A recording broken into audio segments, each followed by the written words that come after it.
Good evening, ladies and gentlemen, and welcome. Thank you. If those people who are still in the aisles would please take their seats, we have plenty more over here, and I believe there are also a few people out in the lobby, so come on in and take your seats. My name is Marianne Veneres. I am the Executive Director of the Center for International Trade and Transportation, and I'm also Deputy Director of the MedTrans Transportation Center. And it's a true pleasure to see you all here and so many friends. I know today was a very busy day because this morning we had the Pulse of the Port, and then Paul Bingham spoke at the Propeller Club. Tonight, this event, there's still something going on. It's like graduate school. We're running from one class to the other, aren't we? We're going to be very smart today. I like to welcome you, as I said, to Cal State Long Beach and to our second Point Counterpoint event. And the purpose of our Point Counterpoint event is to explore in a natural setting opposing and different perspectives on an important trade-related issue. And we encourage a dialogue that is non-competitive, that's informative, and that's educational. Now, our goal is not to come up with a winner or a loser, as it is the tradition with the regular point counterpoints. Rather, the goal is for you, the audience, to win by being better informed. So keep in mind tonight that our point, when you think about our point counterpoint question, which is, are we ready or are we not ready to accommodate the projected growth in containerized freight? So I would be very much interested in your thoughts after you listen to the discussion and saw the video today. Now, before we begin our tonight's program, I do have to make a few announcements, and I would like to welcome a few special people here. First of all, in your program, I believe it's page 7, you will find the names of the CITT Policy and Steering Committee. I would like the members of the CITT Policy and Steering Committee to stand up and be recognized for their contribution for tonight's event and their contribution at our monthly meetings. Please stand up and be recognized.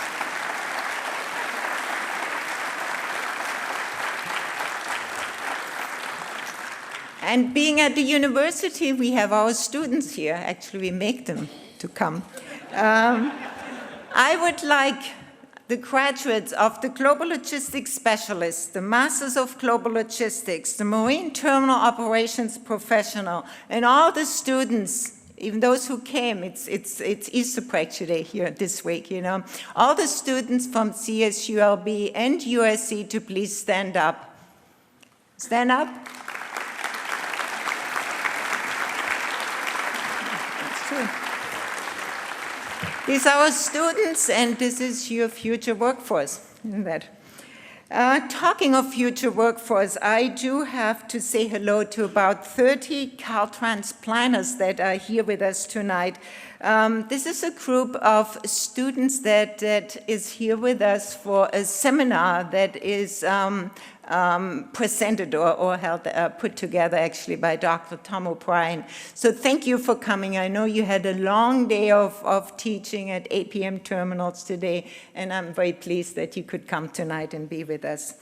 And next, I have to say a very special welcome to our friends from San Diego. Once again, we have a bus filled with industry leaders. I understand 50 of you came tonight, and this group has been organized by the San Diego World Trade Center Association under the leadership of the dynamic Bella Hoyles. So wave and show us where you are. Thank you for coming. I know you're going to have a long trip back, but I understand it was a worthwhile trip, and it's even going to be better, right? And now, ladies and gentlemen, it is a great pleasure to present to you the chairman of the CITT Policy and Steering Committee, Associate Vice President, International Education, and Dean of College of Continuing Professional Education. This is all one person. And my boss, Dr. CITT Joshi.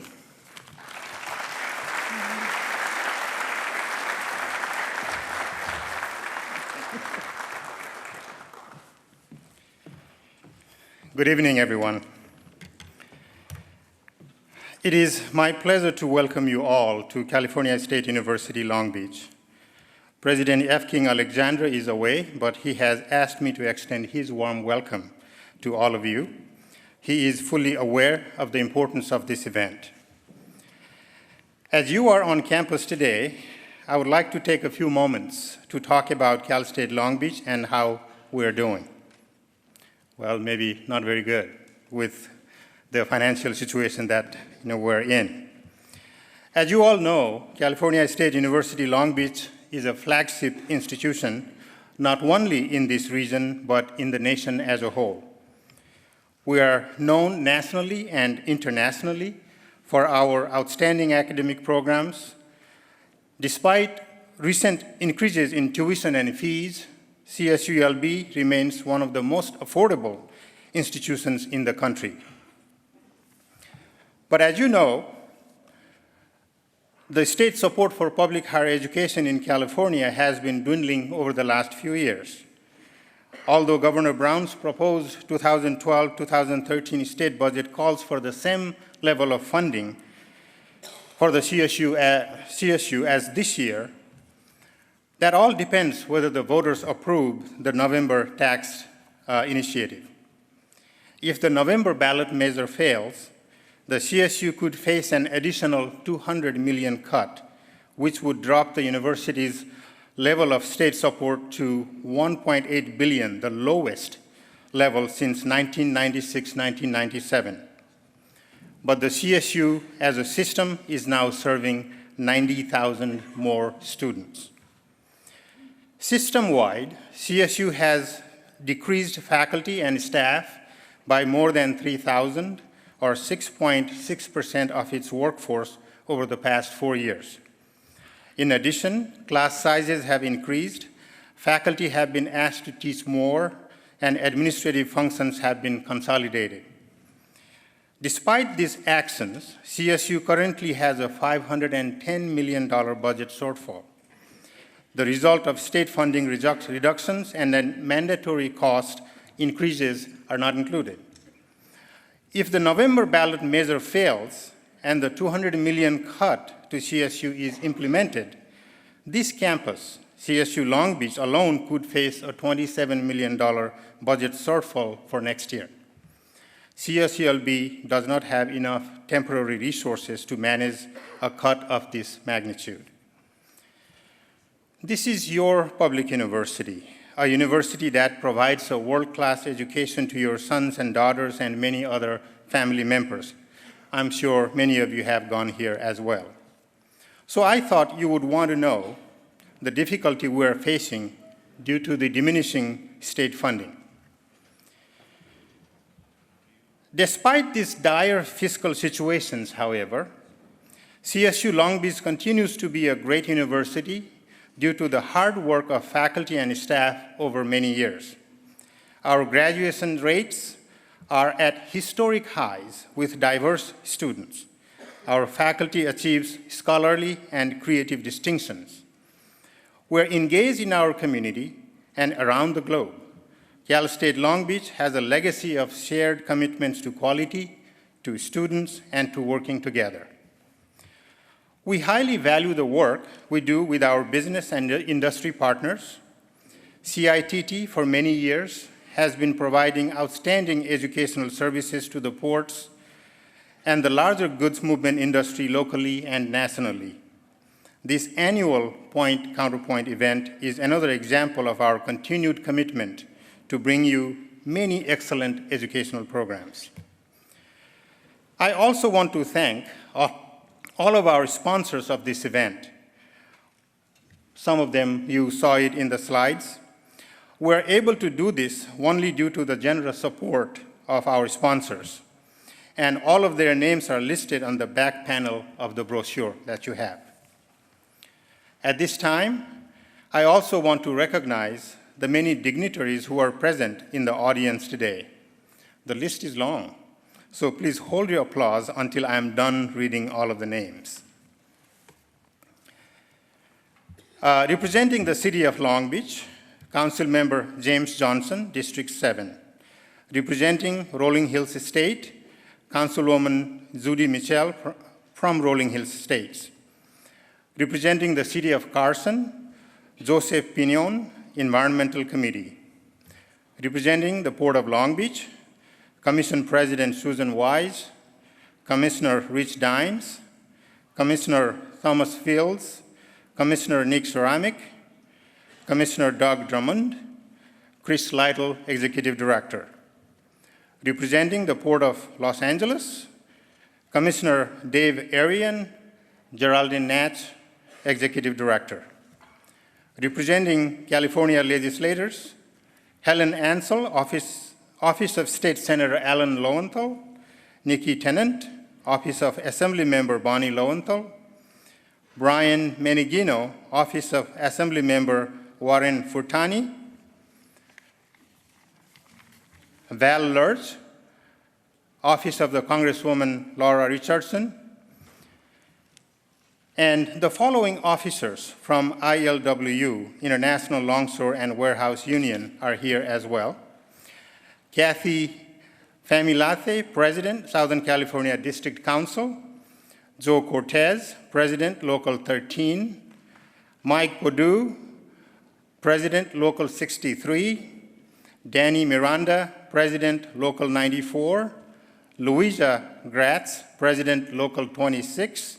And Dominic Miretti, ILWU. Let's give a big round of applause to all of the individuals who are represented today.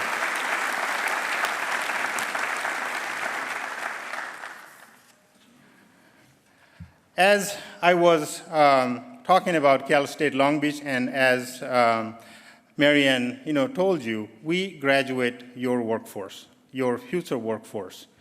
Who we graduate, the quality of our graduates depends on the efficiency and the productivity in your industry. So think about us. We are in a tough time financially right now, but as a great university, we will weather this storm, I'm sure. Again, thank you all for coming. We have a distinguished panel for you this evening. I'm sure you will find this program engaging and rewarding. Thank you.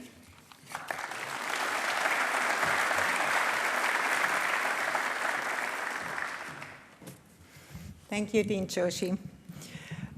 Three more things before we get started. I have to make three announcements. The first one is that tonight's proceedings are being webcast, and you can watch the webcast in about a week at an address that is on the bottom of your agenda in the program, I think on page 3. We need your feedback. In your program, you have this green form. Please fill it out. Let us know what you thought of today's event, and also share with us topics that you would like us to address in the future.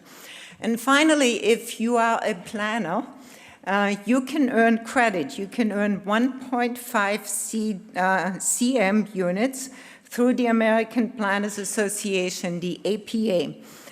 If you want credit, please make sure that you sign in on the sheet that is provided for you out at the CITT desk. And now, ladies and gentlemen, welcome to the future. Specifically, two versions of the future. As those of you who have been attending our annual events have known, that we like to set the stage of our discussions with a video documentary. By the way, I need to say that the credit for those videos, the one tonight and the previous one, goes to Dave Kelly and his team at our Advanced Media Production. And you should also know that the Policy and Steering Committee members have a big impact in the script for those videos. Anyway, this year, ladies and gentlemen, we decided to try something different with our video. The scene is Southern California in the year 2025. You will watch two newscasts, each describing a very different perspective of the future of goods movement in Southern California. Both are fictional and highly speculative. The first newscast presents what most of us would consider overly optimistic, an overly optimistic view of the future. The second presents what most of us would consider an overly pessimistic view. The scenarios are intentionally extreme. They involve a lot of imagination, exaggeration, and creative license for a dramatic effect. Of course, nobody can predict the future. So our purpose tonight is to stimulate a conversation about Southern California's goods movement industry and to discuss some of the key issues that will influence that future. Neither CITT nor Metrans endorse either of the two visions. We provide them as in the spirit of opening a dialogue. We will show there are two versions. We will show the first one. There's a small break, and then the second one will start instantly. And at the end of the video, Professor Genevieve Giuliano will come up here and be the moderator, and we ask our panelists to take their seats. So with this, ladies and gentlemen, please enjoy the video.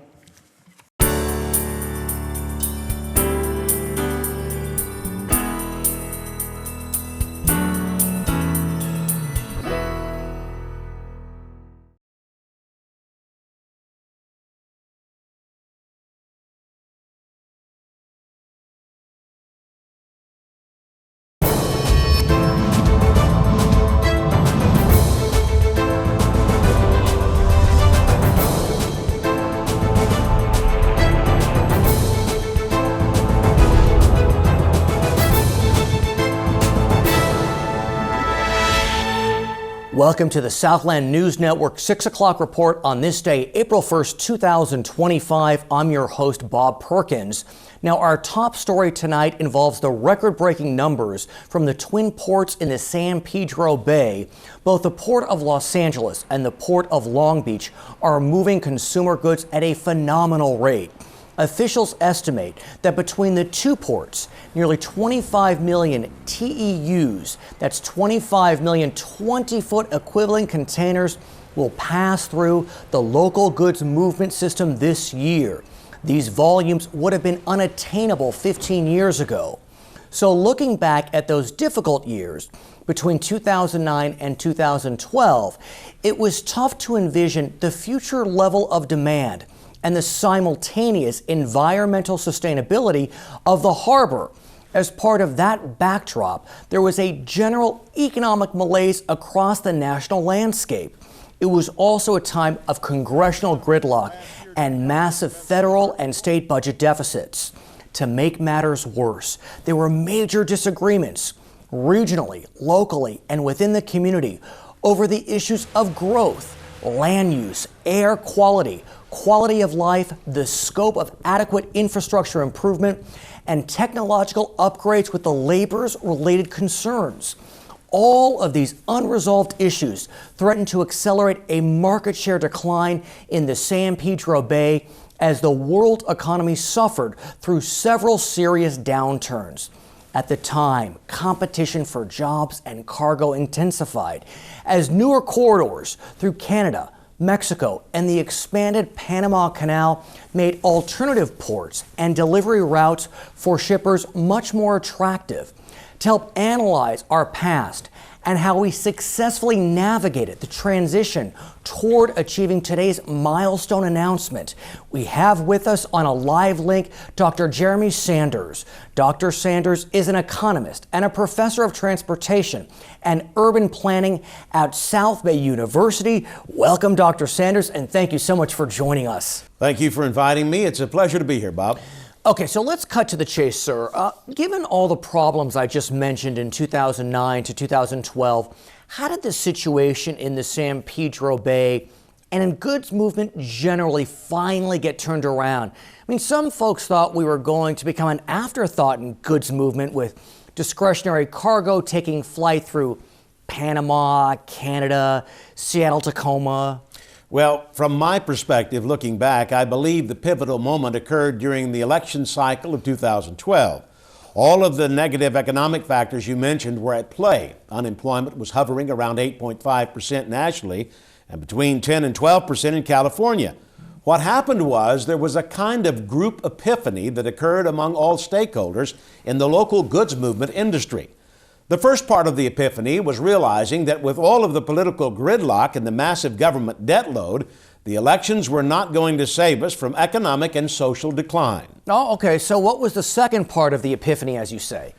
The second part of the epiphany was recognizing that industry and community leaders had to move forward with a working plan that would direct us toward a kind of green prosperity, if you will. Green can be interpreted in two different ways, both the environmental sustainability aspect and the ability to generate the dollars, greenbacks, it takes to support industry and all of the dynamism it provides. So what were some of the outcomes of that epiphany? I mean, certainly there must have been many factors motivating a change in the status quo. Of the many changes that occurred, the primary and most important one was the desire to meet each other halfway. This spirit was embodied by everyone involved within the industry, local government, and the community. Many were certainly motivated by enlightened self-interest, but nonetheless, the movement toward collaboration was the key. One of the results of this collaboration was the creation of a joint powers regional goods movement authority known as the RGMA. And what was the point of this RGMA? The purpose of the Regional Goods Movement Authority was to provide oversight, strategic planning, direction, and yes, assess and collect fees as appropriate to stimulate change and improvement. The RGMA kept the focus on two things: efficiency and environmental sustainability. To some, it was a big surprise that sustainability and growth could occur simultaneously, actually in concert with one another in a complementary fashion.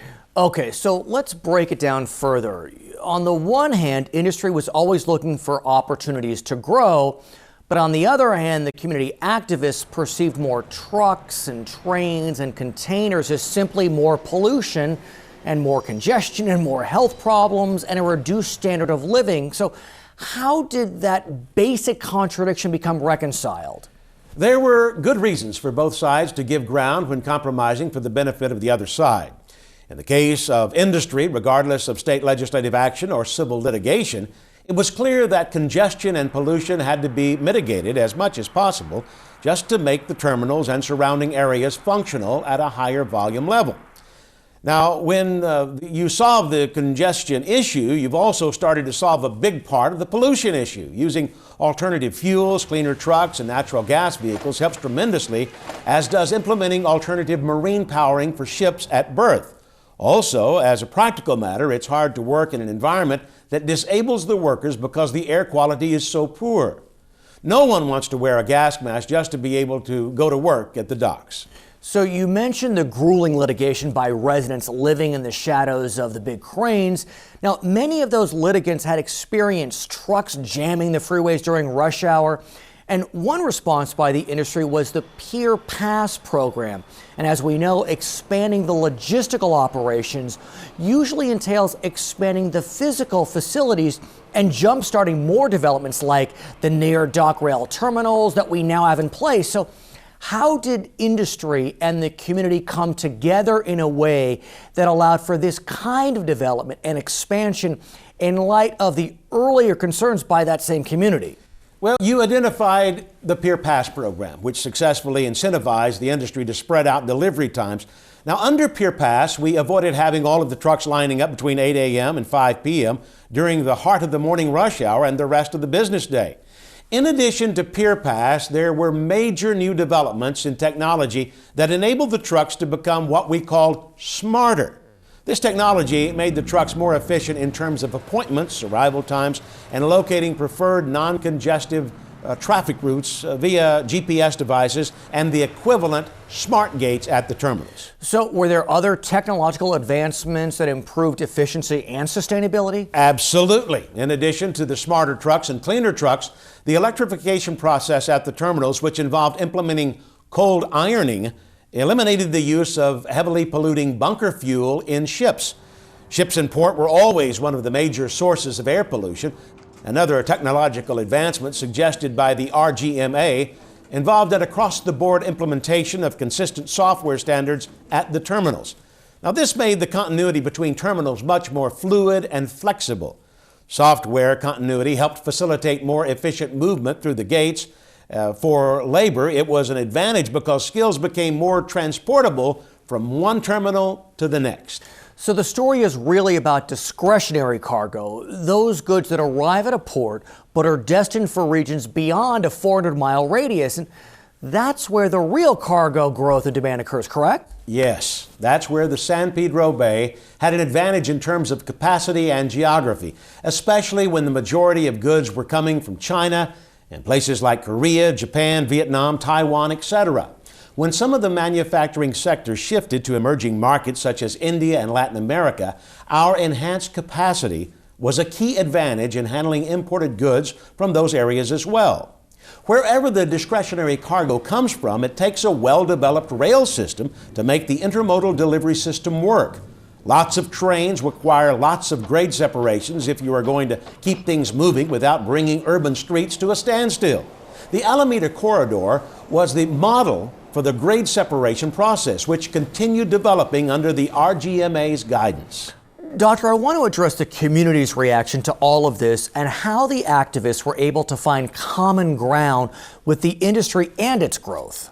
Well, for the community, I think there were several issues that mattered.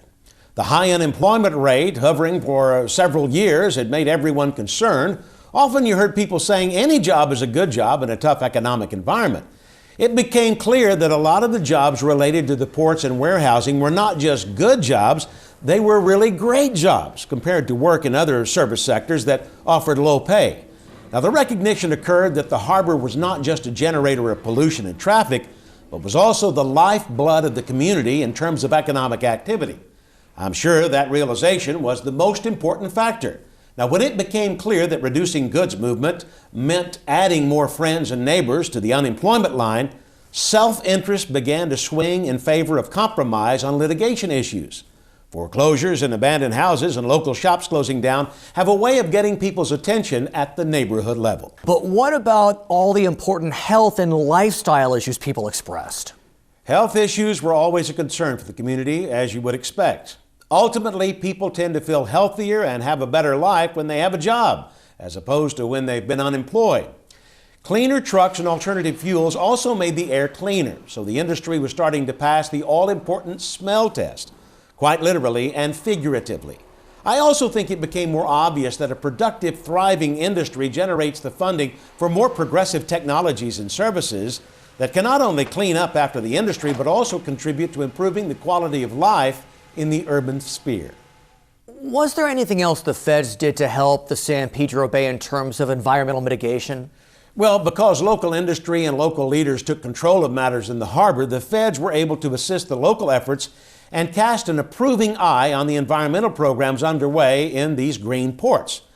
Perhaps the most helpful thing done at the federal level was the development of a national transportation strategy for goods movement. So how did this national transportation strategy enhance the green ports movement? Specifically on the ecological side, the National Transportation Strategy adopted consistent standards across the board for clean air and environmental considerations at all marine terminals in the U.S. Now, with these provisions affecting every port more or less equally, the West Coast was no longer perceived as being too green to be business friendly. It really helped level the playing field. In the end, forcing the industry to upgrade and become greener was to the advantage of the local operations once the national standards came into effect. The LA Long Beach Harbor had already done a lot of the heavy lifting that other ports around the country were forced to do later at great expense.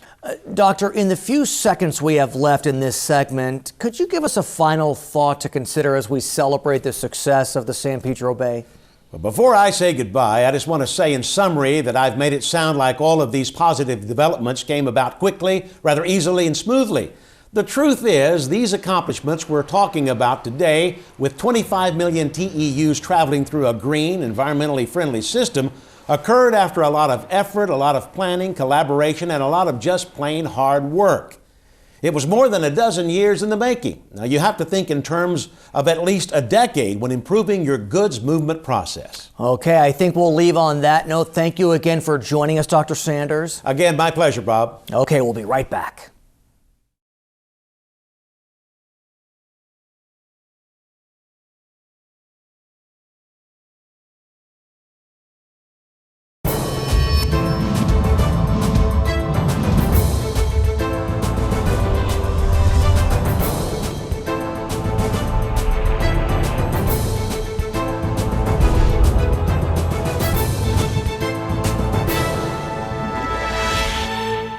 Welcome to the Southland News Network 6 o'clock report on this day, April 1st, 2025. I'm your host, Bob Perkins. We open our newscast with another huge warehouse fire in the Southland. This is the third abandoned warehouse to go up in flames in the past 10 days. This time it's in eastern Los Angeles County. The first one was in the Harbor area and the second one in San Bernardino County. So far, no one has come forward to claim credit for any of these fires, and authorities do not know if there is any connection between the three blazes other than a possible copycat motive with the last two. What these fires do have in common is they all occur at night. All three of the buildings were completely empty. Containing these infernos requires significant resources from local firefighting agencies because the fires involved huge structures. There is always the threat that flames will spread to adjacent buildings. We've invited a guest with an interesting perspective on the fires to join us tonight for a discussion about them. He is Dr. Jeremy Sanders, an economist and a professor of transportation and urban planning studies at South Bay University. He is with us on Live Link. Welcome, Dr. Sanders, and thank you for joining us on the program. Thank you for having me, though I wish it was under better circumstances. So, Professor, what's going on out there with these warehouse fires from your perspective, both as an economist and an expert on urban transportation? Unfortunately, Bob, I see these fires as a symbolic end or a flaming out, if you will, of a largely hollowed out industry in Southern California. Now, looking back 20 to 25 years ago, we had a thriving, growing goods movement industry here. It once burned brightly as the source of energy and dynamism for the local economy, which was reeling from a loss of manufacturing jobs. Now, however, because discretionary cargo has moved on to other channels and other regions, the industry has dramatically contracted, so the abiding source of energy, growth, and opportunity is melting away. One after another, these past 10 days, we've seen the abandoned vestiges of that industry burn to the core. Now, if you look at it in apocalyptic terms, the metaphorical analogy would be something like the sun burning out in the sky after heating the earth for many years with life-giving energy. Sir, that's quite a powerful analogy. And so I'm wondering, what have we lost from the contraction of the goods movement industry in Southern California, and why should we be concerned about it? I could write a book about all of the lost opportunities and consequences of this contraction. In fact, that's going to be my next project. In summary, we've given away one of the best opportunities we had to keep a strong job base and a vibrant, growing local economy. As I mentioned a moment ago, when we lost the manufacturing jobs that started here during World War II and remained until the early 1990s, 50 years of solid, stable, middle-class employment drifted away and left us with a major social and economic decline that lasted for about 7 years. Old-timers in the real estate business remember it well. One of the industries that developed rapidly and stepped up to provide new opportunities and new relatively high-paying jobs for the blue-collar working class was the goods movement industry. There were abundant jobs for longshoremen and clerks, truck drivers, warehouse workers, freight managers, and freight forwarders.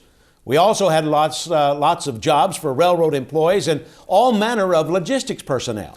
So are you suggesting these jobs and goods movement sustain the community? How did that happen? Well, we need to emphasize the multiplier effect. One job with one paycheck not only helps to support a single family, it also contributes to supporting other jobs and businesses in the community. The vast majority of a typical paycheck is spent to cover items like mortgages, car payments, groceries, clothing, and basic supplies and essentials. What's left over often pays for various forms of education, entertainment, and travel. The multiplier effect keeps the dollar circulating throughout the community and provides local businesses with opportunities to expand and hire new employees.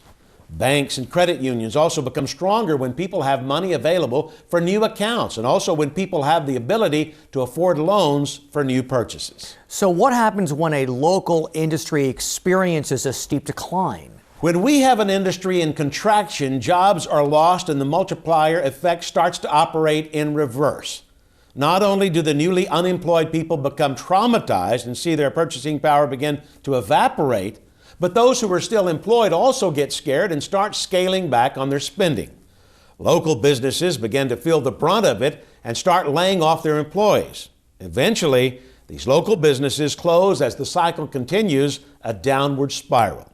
Soon you have foreclosures in the neighborhood, and then housing prices plummet, depriving people of hard-earned equity in their homes and making it difficult to sell property. So then what happens when nothing intervenes to interrupt the downward economic spiral? The consequences can be dire. We learned that in the Great Depression almost 100 years ago now. Locally, when the foreclosures and business closings continue unabated, eventually you end up with a lot of empty buildings, vacant houses, and abandoned warehouses. Over time, these empty buildings can become a real liability and a risk to the safety and sanctity of the community. Empty buildings tend to attract mischief, vandalism, graffiti, theft, and eventually arson. These are all the symptoms of the decline. When you said earlier that we gave away this industry and the opportunities for growth, what did you mean by that, and how did we give it away? It was ours to lose about 15 years ago. Goods movement, like any industry, is going to seek the most profitable and most efficient routes for distribution. In 2012, the San Pedro Bay was still handling as much as 40% of the goods that were imported to the U.S. About 2/3 of those goods were discretionary cargo, in other words, bound for other destinations east of the Rocky Mountains. Discretionary goods can come into the country at a variety of locations. The local harbor had the capacity to move containers quickly from the cargo ships to railroad trains that could take it all the way to the East Coast within a matter of days. The system worked well and was generally fairly efficient for about 35 years. So why was the San Pedro Bay so critical to the nation's overall goods movement process in those 35 years? Because no other facility in the country had the capacity to handle this kind of massive volume on this kind of gigantic scale. But then things started to change and we lost the advantage. Also, when emerging manufacturing sectors developed in places like India and Latin America, we missed the opportunity to attract that cargo, and we didn't evolve with the times. And what's worse, we allowed ourselves to be picked apart by our competition while we failed to settle our own local conflicts. And what were those conflicts that allowed our competitors to pick us apart, as you say? The primary conflict was a lack of collaboration and a lack of vision about the consequences of not cooperating with one another. Now, when ports have to spend their time and resources fighting court battles or threats of litigation, it becomes difficult to do the kind of strategic work which will develop future operations. Environmental impact processes that take forever keep everything in limbo. When the state legislature imposes environmental standards that are a major impediment to growth of any kind in transportation, this also sends a signal to the shippers who are shopping around for better alternatives. Now, regarding pollution, are you suggesting that people have to put industry's needs ahead of their own health, well-being, and quality of life? No, I'm definitely not saying that. People should expect to live in a relatively clean environment where the quality of life is good. Industry needs to be a careful steward of its resources and be mindful of the impact on the community. At the same time, industry can't do everything at once. The important thing is to make progress, to adjust to circumstances as they arise, and to be leaders in the kinds of innovative change that make industry sustainable for everyone. The industry tried to be as green as possible, but it wasn't doing enough or doing it fast enough for some. I don't know if it would be completely fair to blame the industry's decline on health concerns by the community. I mean, surely it's more complicated than that. What else happened to hasten the decline? Well, on another note, it's important to talk about the intersection of fees and bonds. Container fees are the elastic conduit from cargo movement to infrastructure development. When container fees are assessed for infrastructure improvement through bond financing, shippers can often justify the extra expense if the end result is more efficient movement through the port of entry and the related intermodal system. However, when local or state governments and regulatory authorities start to utilize the shippers' containers as cash cows for miscellaneous revenue collection, the freight can take flight for cheaper, less bureaucratic destinations. Now, once that freight leaves, guess what? The local or state authorities that took on the bond debt now find themselves unable to fully satisfy the payment schedule. Default on these bonds becomes a real possibility. Okay, sir, I think we'll have to leave it on that somber note. We'll be back in a moment with our next story.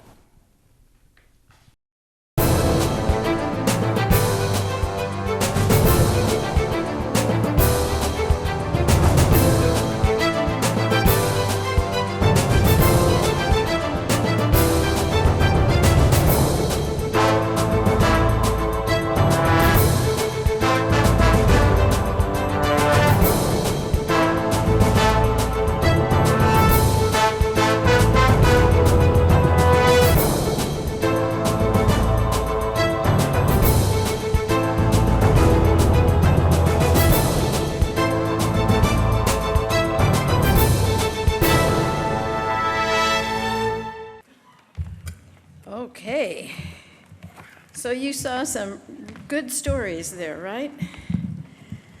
Hi, everybody. I'm going to figure out where I put this. I'm Jen Giuliano. I'm the director of the Metrans Transportation Center, and I'm a professor at the Price School of Public Policy at University of Southern California. It's my great pleasure to be able to be the moderator tonight. We only give this honor to the best behaved and the nicest people among us, right? And so I've waited a long time for me to get my turn here. I want to first of all thank Dave Kelly and his crew for the advanced video production. This is an amazing process to come up with the video, and I think he deserves a hand from all of us. Okay. We have our speakers here this evening. I just wanted to say before I introduce them that the core of the Point Counterpoint event is participation, exchange, and interaction. And so you can see that we have saved as much time as we possibly can for that interaction tonight. So we have a panel, but remember that we also entertain lots of questions from the audience. In terms of our panelists tonight, on my immediate left is Gil Hicks. He is the Director of Southern California Operations for Cambridge Systematics. Mort Downey is the Senior Advisor for Parsons Brinkerhoff, and Jeannie Beckett is Principal of the Beckett Group. We have everybody's bios in the program, so I don't need to go through that right now. But we have an excellent panel. These are people with deep experience, lots of knowledge, and I think probably great insights. In terms of the rules of the game, those of you who have come to these events before know that we have rules of the game. You have two ways to submit questions. First of all, there are microphones at either side, and we have volunteers who are actually at the microphones so that you can find them, okay? You can come on down and stand in line at one of the microphones, and I will be entertaining questions back and forth. You also should have a 3x5 card that has been passed out to you, and you're welcome to write a question on that, and we have volunteers who will be collecting them throughout the next hour or so. So either way will work. In terms of the microphone, we also have rules of the game. You have 1 minute to introduce yourself and ask a question. We only entertain questions. We do not entertain presentations or opinions disguised as questions or anything like that. So always just ask a question. It may actually be helpful if you write your question down and then read it so that you're clear in your mind the question that you really want to ask. I actually have the sort of purview of the chair up here to be able to either say this question is legitimate or this question is out of line. We don't entertain any multi-part questions, so you can't say, I would like to know this and this and this and this, because we will only allow you to ask one thing, okay? And that's so that everybody gets a turn who would like to participate in the discussion. If you do decide to write your question on a 3x5 card, go ahead and list your name and organization if you'd like. And as I say, the ushers will be going up and down the rows here on the sides in order to collect those.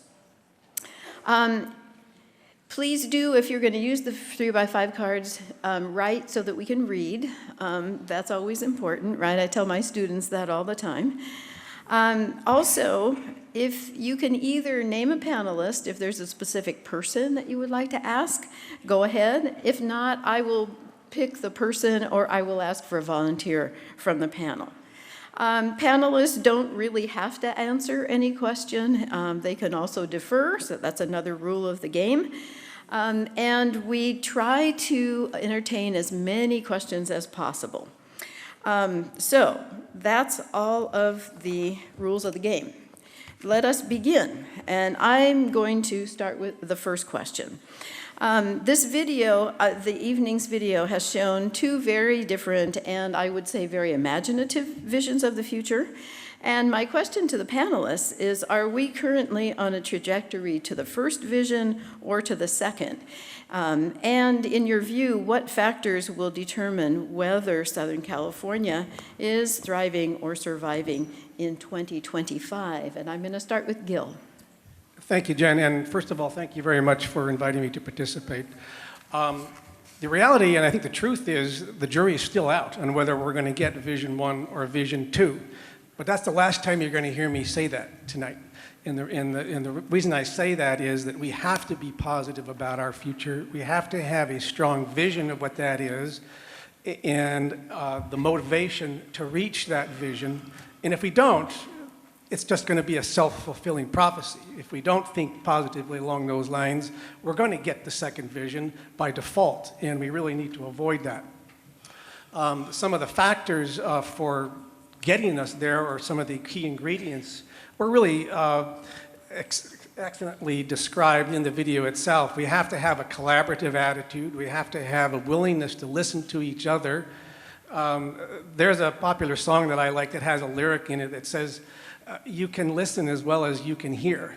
And the ports have really listened to the community, I think. They have listened about their ability to become green and their need to become green, and they've done that. They've really listened, and the community needs to listen also about the need for jobs and economic growth. So thriving is the ability to create that balance between going green and creating jobs, and I think we can do it.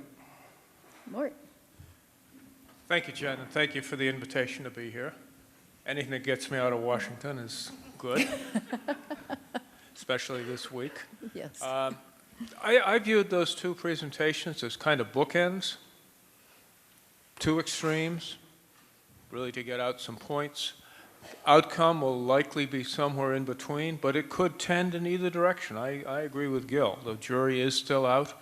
There are factors that are within the control of decision makers and actors in this region, and there are factors that are worldwide and national that you can't control. But if you play it right, it certainly can go more towards the positive than the negative. Jeannie. I believe it's the same. I think the volume will be there. I think the community and the ports have a choice whether they're prepared for that. Probably 8 years ago, I talked about the same subject. At that point, the projection was 36 million between the two ports around the same time period. I talked about at that point that LA Long Beach is more like a water pitcher, and the other ports, whether it's Seattle, Tacoma, the East Coast, are more like the Dixie cups.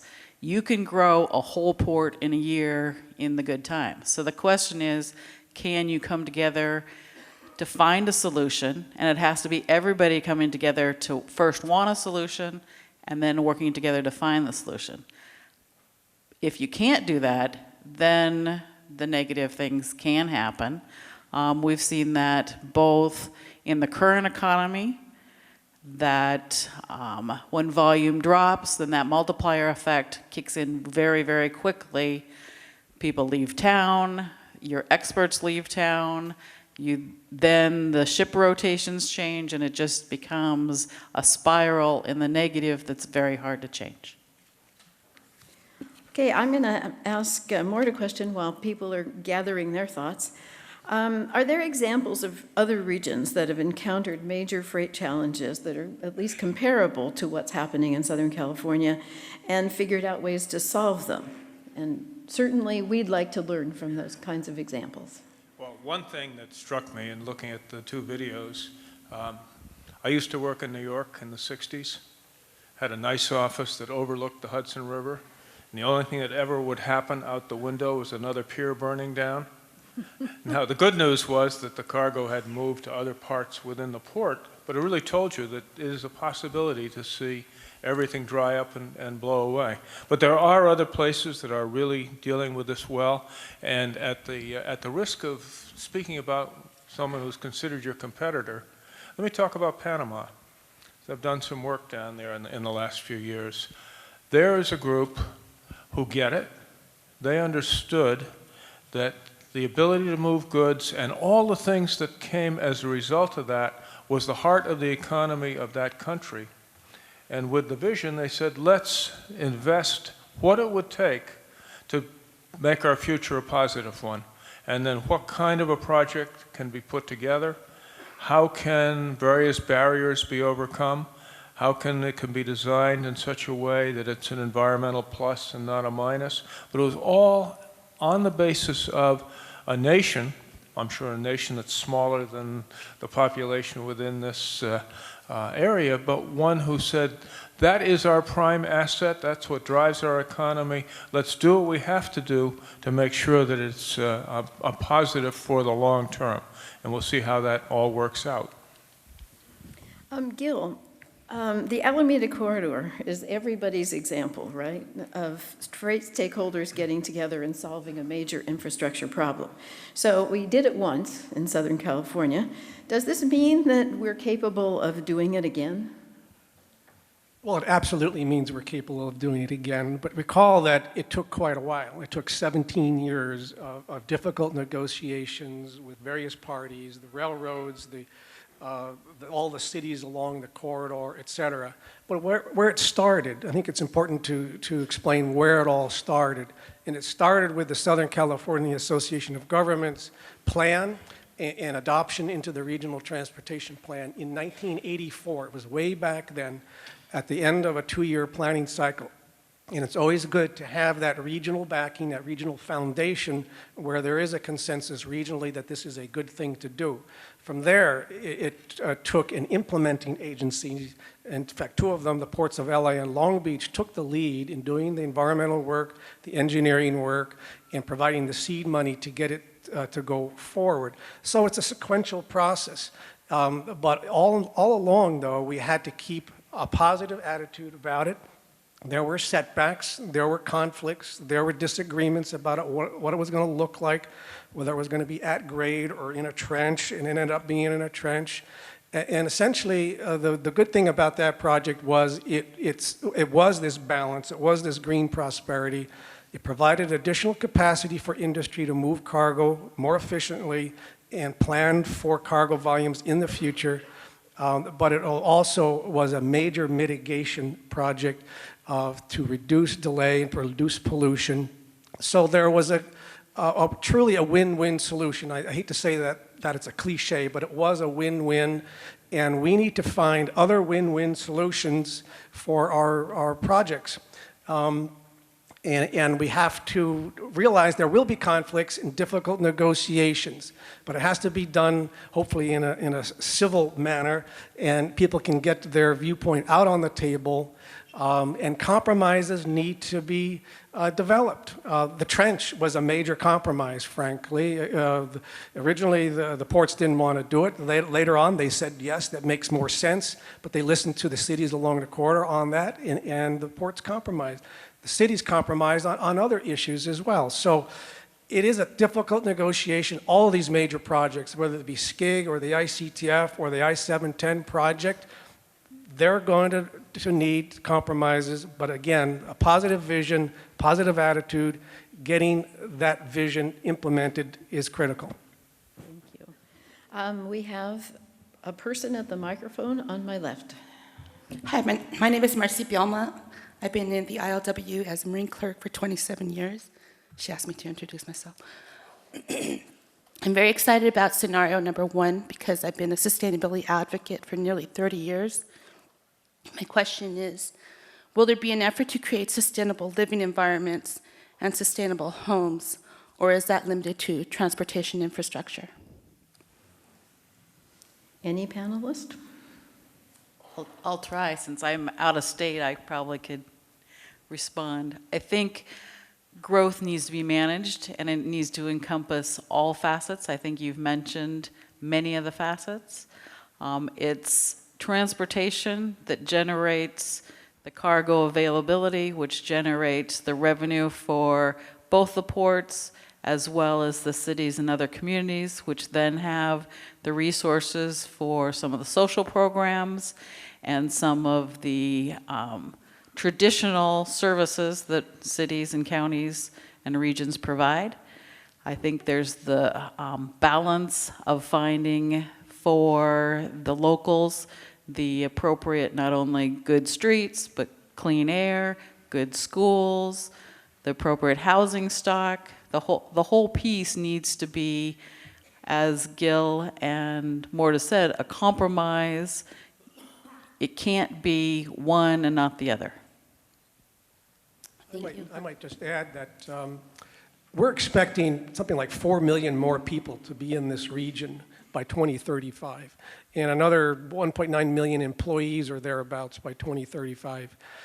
I don't think there's any choice. We have to do scenario one. If there's going to be sustainable homes, we have to have sustainable jobs and a sustainable income for these people, or otherwise they won't have sustainable anything. So we really have to move toward that vision and keep it in our mind and not let it, as I said earlier, become a self-fulfilling prophecy on the other side.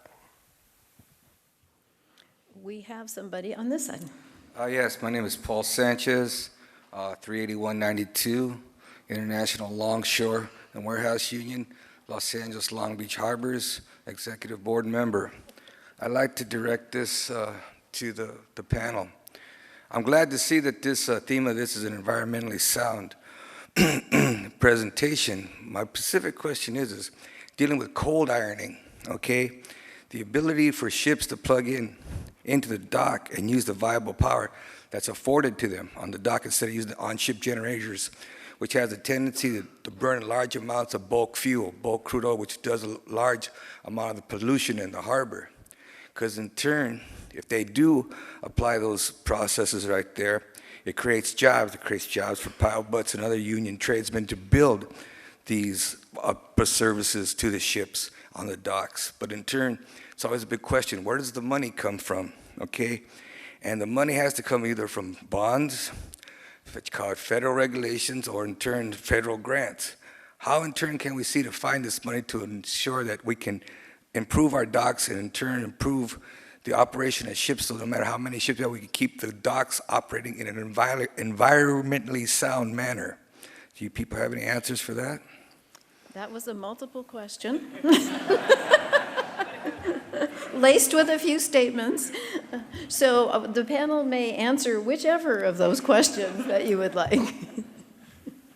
Let me speak to the environmental side first. And it was mentioned in one of the films. One of the key issues here is level playing fields. These are concerns that are nationwide, worldwide, and we really have to try to get improvement across the board so that no one is disadvantaged by doing the right thing. If we can bring about world standards, if we can bring about national standards, then it no longer becomes an issue of competition, it becomes an issue of necessity. And then the way those get paid for is out of the cost of moving goods. No reason that people who are moving goods shouldn't be paying for whatever the consequences of that are, but it has to be within, in my view, a framework of honest competition. One of the main questions was, how do you raise money for the improvements, whether it be an infrastructure project or an environmental mitigation?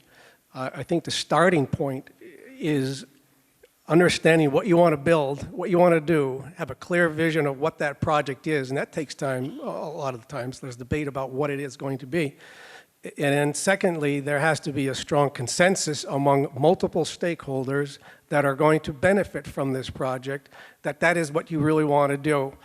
And then if you can have a consensus, you have an opportunity to form a coalition of those same multiple interest groups. And the coalitions have a much more effective ability to raise funds in Washington and Sacramento.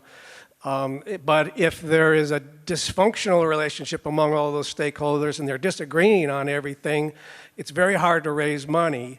I've gone to Washington and tried to raise money for the Alameda Corridor, and when we didn't have our act together, they said, go back and get your act together and get your consensus. And we did. We did that. We came back with a strong coalition. That's what helps. But I think there has to be also, again, this win-win opportunity because money comes from multiple sources. There may be grants from the Tiger process, and we've helped obtain some Tiger grants. There's trade corridor infrastructure funding programs that help build projects, and other environmental grants. So again, a lot of it comes down to ability to bargain and develop a strong agreement and a coalition to back it up. I just have noticed that Geraldine Natz would like to weigh in on this response. Thank you very much. Thank you. I just felt I could answer your question. At Los Angeles and Long Beach, we do have the money to amp the berths. In Los Angeles, 9 of them are already fitted for amping. And we're required to really have the majority of them done by 2014. So we have budgeted that in our next 2 years' budget.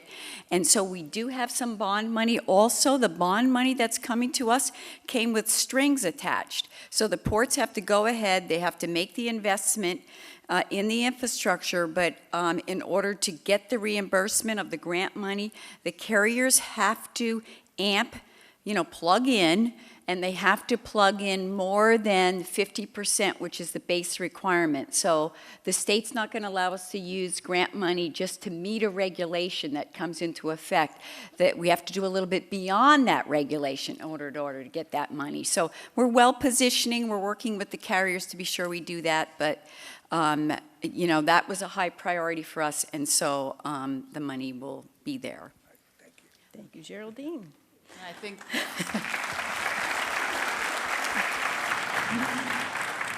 Okay. the other one that we may need to remind ourselves on is that as consumers, we may need to pay a little more for our products. That it's not just the ports or the federal government or the local community that should have to pay, but it's the consumer at the end that's getting their tennis shoes, getting their 13 different choices of gum at the grocery store or the local Kmart or the local gas station. That's who the end consumer is. They may have to pay a penny more to provide that greener supply chain. Thank you. On my left, Dominic. Thank you, Jen. I have a question for Mr. Hicks. The Thrive scenario that we saw this evening, Mr. Hicks, was based on an epiphany, the idea, the realization that all stakeholders must cooperate in order for success to be achieved. One of the other things that they mentioned was the development of a GMRA goods movement, regional authority, in order to try to carry out the talk and move things forward. Should we be looking at some kind of an organization might help us to facilitate the process of goods movement? Well, in general, I think an organization like that would be positive because it would give goods movement the recognition that it deserves. The reality is going to be a little more difficult to actually achieve a new organization such as that. And I'm just speaking from a practical standpoint. All of the other agencies that are out there right now, the county transportation agencies, the Caltrans, SCAG, and the Alameda Corridor East Construction Authority, Riverside County, et cetera, all have their own missions, and they are the county transportation agencies are the programming agencies in this region.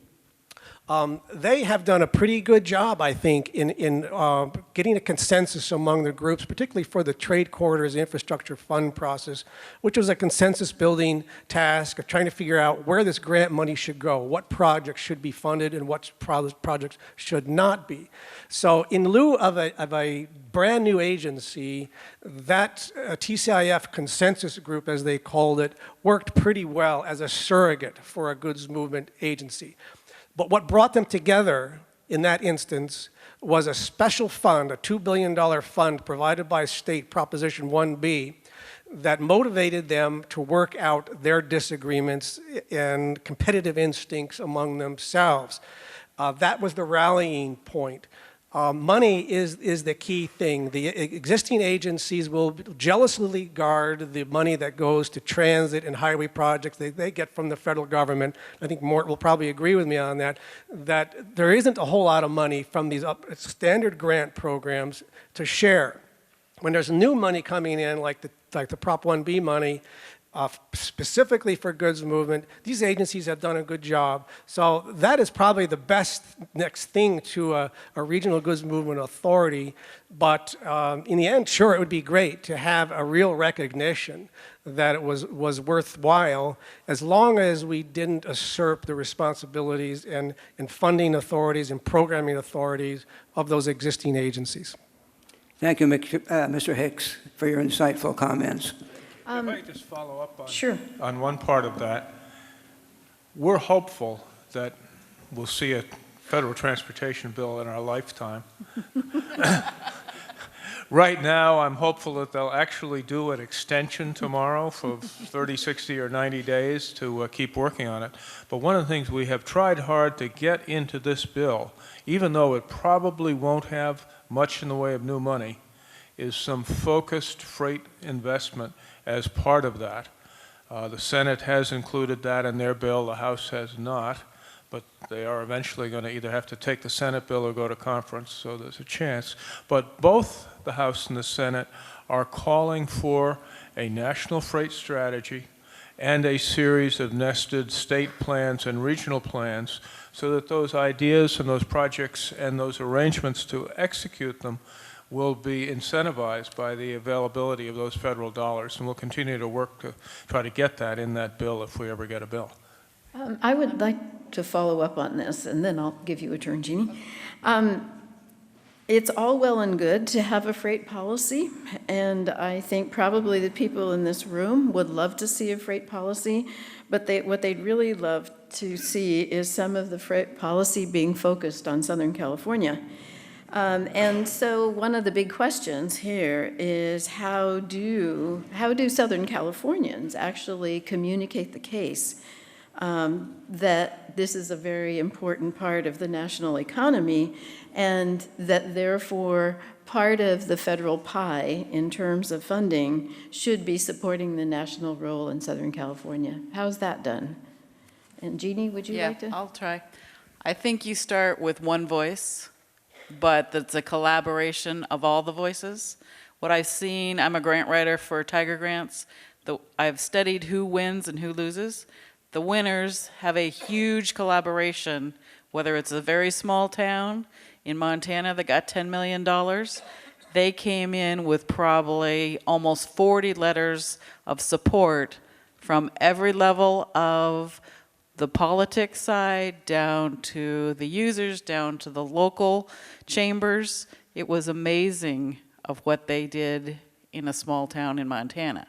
If Montana can do that, I am sure Southern California can do that, but it has to be a huge collaboration. It cannot be just the ports looking for money, or a county looking for money, or a city. It has to be a joint one voice.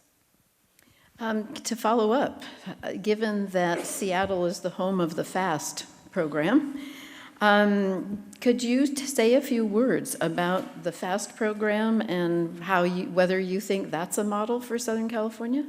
I think the FAST is a model. It was a one voice of multiple counties, multiple cities, multiple railroads, ports, different entities that came together and prioritized the improvements that needed to be so that cargo could flow better. It required each city putting their ego and sometimes even their regulations aside to work toward first one list, and once that list got approved by the group, then going out for funding for that whole list and working down the priorities from project number 1, 2, and what would happen is you would work locally to try to fund your project, knowing that a piece of that would come out of the FAST corridor money that was more federal, state money. But it was your problem to get it to the point that that money was the last dollar in. And it was your responsibility. If you couldn't do that, then you would move your place in line to a lower place. If federal money came in and you were the next project in line, say you were number 3 in line, and they funded 1 and 2, and they were ready for 3, but you did not have all the funding, then you had to step aside and let 4 go and give your place up, but get back in line. So it's very difficult to convince a small community when they think theirs is the choke point that's really affecting the Pacific Northwest to say, no, you have to give your place up in line. You have to give that $3 million up to a community that's 15 miles north or 15 miles south because it will make the whole system work better. That was a really hard discussion to have. It took years and years to get there, but they have completed it. Many of those projects are now completed. They're working on the second list. The challenge was it was based on a huge percent of federal money. Earmarks were great at that point. Then those disappeared. So now the program is still in effect, but the money is not coming as quickly. And just an addendum to that is that there is some local sales fuel taxes that were part of the deal.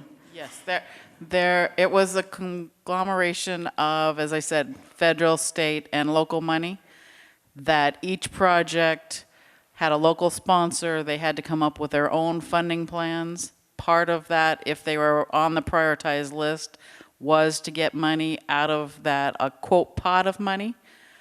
But they were responsible for the project funding. What Jen was referring to is the state funds came out of a tax at the state level that provided somewhat like your own bonds, that provided the $2 million, or $2 billion? $2 billion. We do I'm in Bs Washington here. State. We do little things. $2 billion, same kind of process, that there was a funding source. But again, we have the same challenges that most communities and states have. Funding is very limited. We have huge gas taxes. Our economy is very dependent on trade. 1 out of 4 jobs are trade dependent in Washington State. We have huge agriculture. We have Boeing, so that what kind of tips the scale. But it's very important to us to have that trade both in and out of our state. Okay, I'm going to let the panel go ahead and follow up, but then I'm going to say that we have somebody who's been waiting for a while, so we'll do this first. Very quickly. What Jeannie's talking about, again, is the power of coalition. If a coalition in Montana can get a grant, that is a very powerful message with 40 letters of support or whatever. And the FAST, of course, was another very successful coalition. We have to emulate that. CREATE is another one in Chicago that has branded their project for railroad improvements very effectively. And so we need to emulate those success stories. And as far as getting our message across in Washington about how important this region is, clearly this is a nationally significant complex down here with the huge amount of cargo that we have. During the Alameda Corridor, we developed data on how many jobs in Indiana and South Carolina and Michigan that were dependent on the import and export volume coming through these ports. And we could actually tell a congressman from Indiana, in your district, there are these exporters and these importers that are doing business with these ports. Because he asked us, why should I call my colleagues on Sunday morning and tell them to vote for this project? And we told them about the connections that we have that impact every state of the union and how important and nationally significant this complex is. Yeah, I agree completely. When you're making decisions at the national level, you really want to look at national benefits. You really want to say, why is this good for the country? And one area that I think we haven't focused on enough yet is the whole issue of exports. The national economic strategy is really emphasizing a ability to do more exporting. The president's goal is to double exports within 5 or 6 years. Right after that came out, I talked to the Undersecretary of Commerce who has that responsibility, and I said, Francisco, you may be able to generate the exports, but is anybody going to be ready to move them? If you want to have a national policy achieved, you really have to go after what's necessary to make that work. And from the local level, that's the kind of case you have to make if they're going to be federal dollars. Because there won't be a lot of federal dollars, but those that are there are going to be used to leverage for national interests. And on my left, thank you so much for being so patient. Thank you. I couldn't do it. I know he was next in line, so Oh, I'm sorry. Thank you for being even Thank more you. patient. On my right. My name is Brian Addison. I'm the senior editor of the Long Beach Post. As you may or may not know, the Long Beach City Council recently unanimously passed a resolution for the city to apply for a Caltrans grant of $300,000 to approve for a study for the removal of the Terminal Island Freeway. Of course, supporters of it claim that, it will help remove a freeway from a nearby community, along with the possibility of creating a green belt. Detractors, of course, are worried about the traffic at the already congested port in the nearby 710. If the project succeeds, would it contribute more towards Vision 1 or Vision 2 of the hypothetical video presented? If the project, meaning the elimination of the Terminal Island Freeway? Yeah, the actual removal. Well, I think it would contribute to vision number 2, unfortunately, in that it is an artery that serves critical facilities, and it does provide an alternative to the Long Beach Freeway for some of those trips. Alameda Street, as you know, was widened with federal money all the way up to the 91 freeway. So a combination of Alameda and Terminal Island Freeway, I would hate to just give away a vital piece of infrastructure that cannot be replaced easily. But it goes back to finding the balance that we talked about earlier. There may be concerns about the traffic on that, but there needs to be the greening of the facilities all throughout the supply chain. So unfortunately, I think it would probably contribute to the second vision, not to the first. Okay, and now on my left. Thank you. My name is Titus, and I'm with JB Hunt Transportation. And one of the questions that I have is, with fuel going up the way that it is, and intermodal being one of our largest transportation tools that we use today, where do you see our intermodal system going to become more green, as well as where do you see transportation capacity increasing or decreasing with the current fuel system that we have? I know it's a double question, I'm sorry. I can acknowledge that. I think the price of fuel is the driver that will make for a more efficient intermodal system.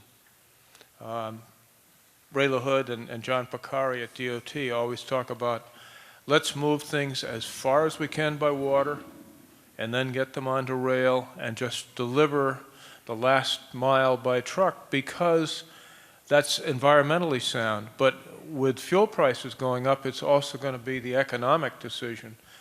Economics will drive things, but that will be a drive in the right direction. You have a great intermodal system here, heavily supported by the 2 main railroads. I believe on-dock rail. That was one of the successes we had in the Pacific Northwest. You're improving, having more and more on dock. The more you can get on rail, if it's moving out of state, the better off you are. It's known to be environmentally more friendly than trucks, unless everything goes electric. You can move, you see the CSX ads, you see the BN ads, you see the UP ads of how many miles you can move per gallon, per day, so it is very environmentally friendly. There's some yards that need to be improved here, or actually allowed to be built so that more can get on rail. I'm not sure what the actual percentage that goes on rail right now. Well, on the import side, about 38% of all the imports are handled, it's called inland point intermodal. These are intact shipments of marine containers all the way out to, say, Chicago or Memphis. Another 40% or so is sent out in 40-foot containers and transloaded into either a 53-foot domestic container or a 53-foot domestic trailer. And about 2/3 of that transload is transloaded to rail, and about 1/3 is transloaded to truck. And the rest is local. Around 21% or so is purely local. So a lot of it ends up on trains, which is a good thing. But you can't totally eliminate trucking. It's never going to happen because the warehouses are needed to do that transloading operation and to store cargo for future distribution later on. So trains are really critical for this region. Having the lift capacity to handle it is critical. And as Jeannie alluded to earlier in the grant discussion, we're in a competitive environment. And Mort alluded to it by his comments about Panama. We cannot be complacent about what other regions and what other countries are doing. We have to stay ever vigilant to prepare for this competitive process.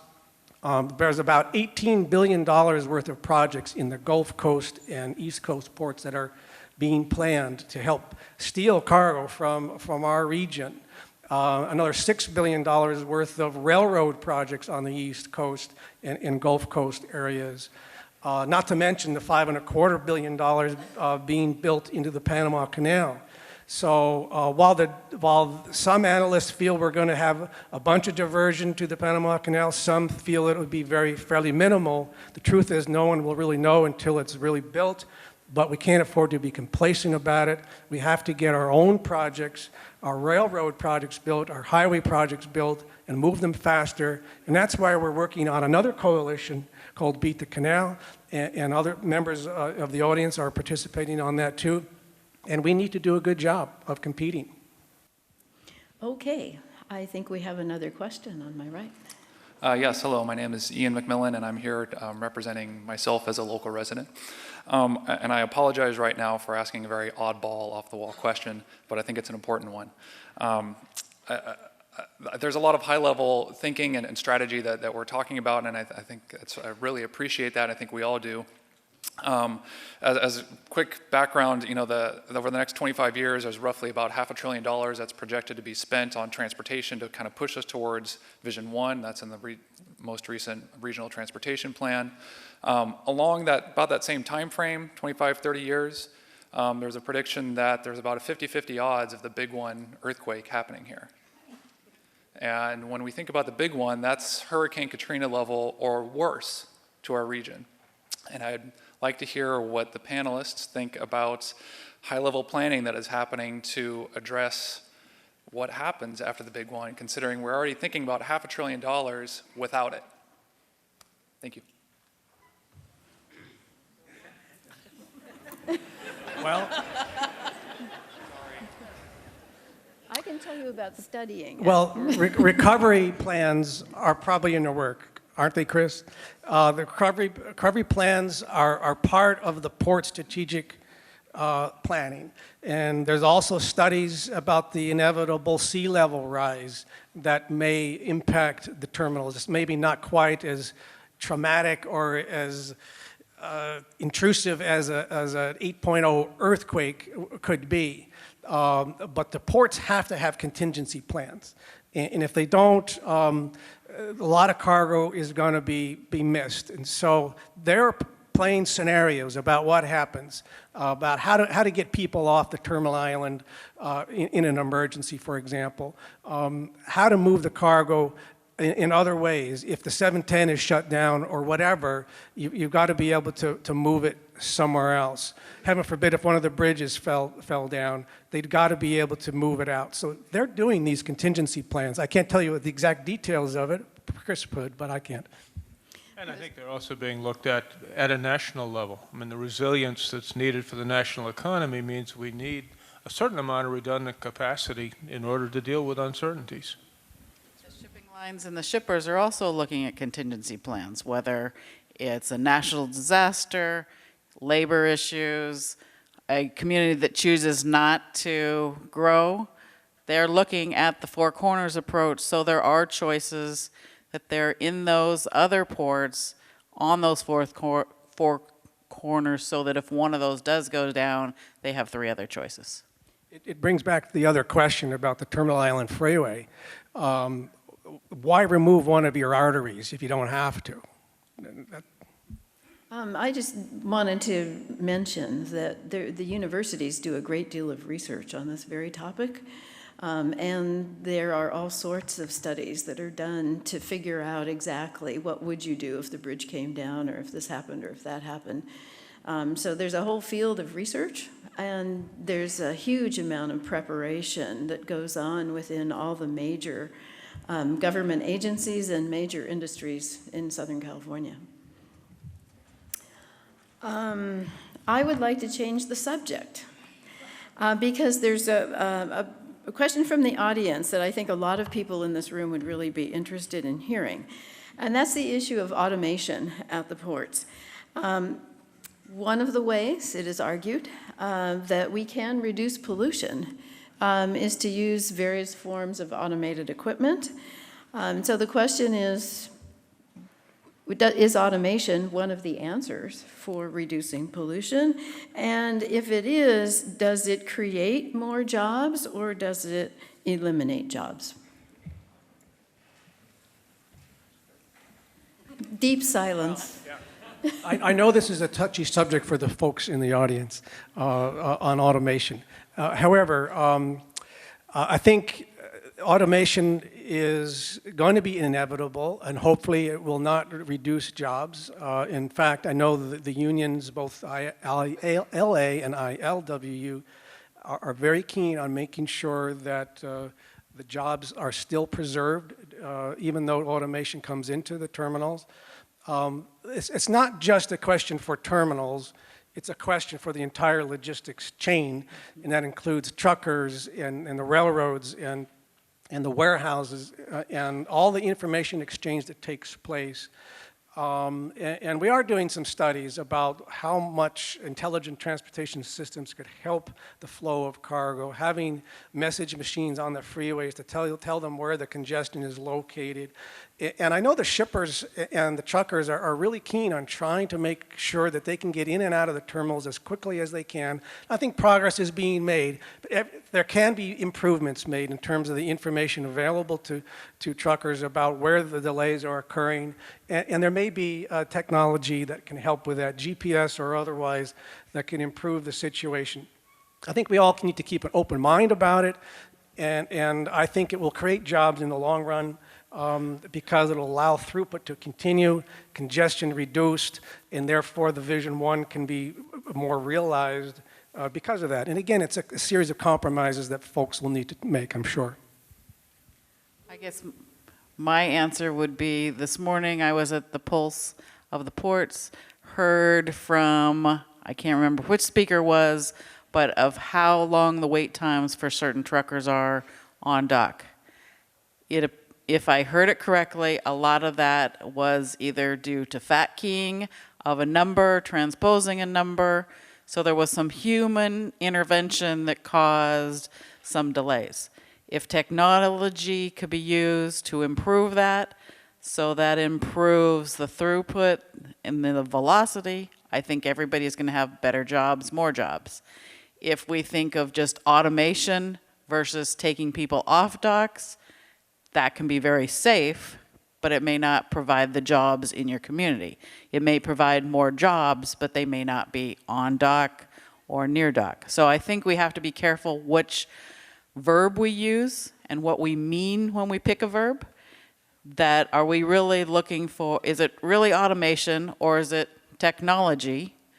Are you trying to move the supply chain quicker, safer, faster, cleaner? You know, which of those pieces are you trying to answer instead of just throwing out one verb and saying, oh, that verb's bad? And if the goal is really to improve the productivity of the system, the key issue will be how are those productivity improvements going to be shared? Right, how will they be distributed? On my right. I think I'm going to be fair. I believe the gentleman there is in charge. Go ahead. It's all right. But he concedes, so fine, I'll go forward. My name is John Tailaifi, and I'm with the West Long Beach 90810 community. And it seems the message is very clear here, and that is, in order for us to be competitive and receive commerce here in our West Coast ports, particularly Long Beach and Los Angeles. We have to collaborate. We really must. And so, in fairness to the community, as to what was illustrated there, I think if I speak to job opportunities, that is what we need, and with some green consideration for better improved life conditions. So having said that statement, I want to say, do any of the panelists, can you cite if a situation exists across the country that has blended the community concerns in effect and moved forward the mission of competitiveness in a seaport? And that would be my question that I'd like to present and ask. Yes, and it's right here in LA, Long Beach. With the Clean Trucks program, for example, they've reduced pollution from trucks by 90% in a matter of 3 years. An astounding success, in my opinion. I helped work on that program in 2008 when the program was just beginning. They listened to the community about the importance of diesel pollution and its impact on health. And to their credit, I think they took it to heart and they really worked on it. The Clean Air Action Plan is the overall umbrella program. The Clean Trucks program is just a part of the emission reduction program. I'm sure there are folks that think that more is needed, and there probably is more is needed on the other aspects of emissions in the region.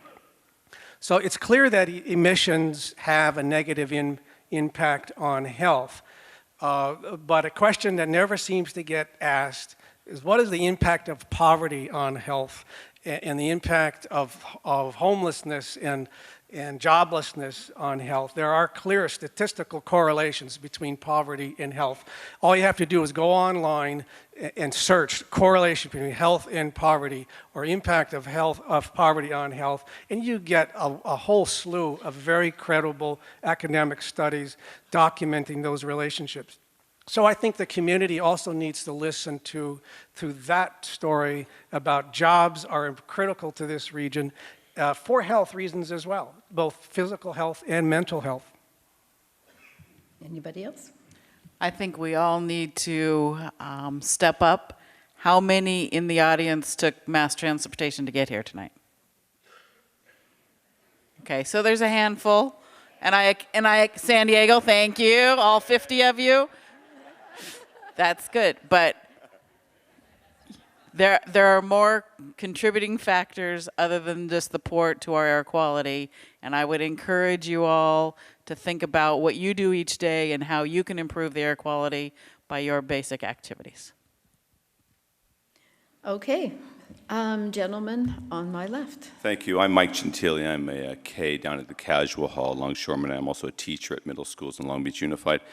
And a lot of people have their interests in this economy, of course, and I'm wondering what spark that it would take for the competing interests. We've talked a lot in generalities.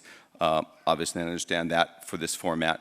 But what spark specifically would it take for LA Long Beach to say, this is what's happening. You know, we're losing such and such off the 44% of trade that we see from the Pacific Rim. If we're moving 11 TUEs now, 11 million, and we're going to go to 25, 30 million in 15, 20 years, it's a great conversation. Thank you to the people that put on this forum. But what initial, because you know, things happen that are urgent. A lot of people have interests in this area, especially with trade in this region. But what specifically would have to happen for it to kick it up to the next level, to have this collaboration that we've been talking about? So do I understand your question is what would cause the epiphany from the movie? Okay. What would cause my recommendation, and I've used this before in my career, particularly with the Alameda Corridor, is to explain very vividly the consequences of failing to agree. Failing to agree on a vision, failing to build the necessary infrastructure, failure to agree and collaborate, and then the decision makers can see what they have wrought, so to speak, if they don't know what the consequences of doing nothing are, they're not going to do anything. But if they are motivated by a negative vision, hopefully they will respond to develop the necessary consensus, because they don't want that negative vision to materialize. And that was the real beauty of the videos, frankly. It helped illustrate two different visions.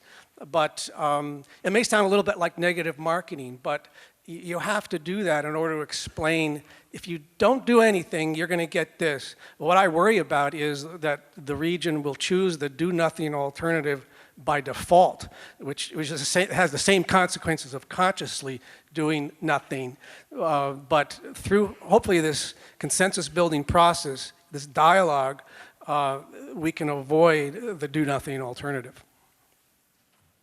As well as taking that conversation to talk about the positive side of the positive alternative. And it isn't just more economics, more jobs, but it's also greener, it's also better for the community.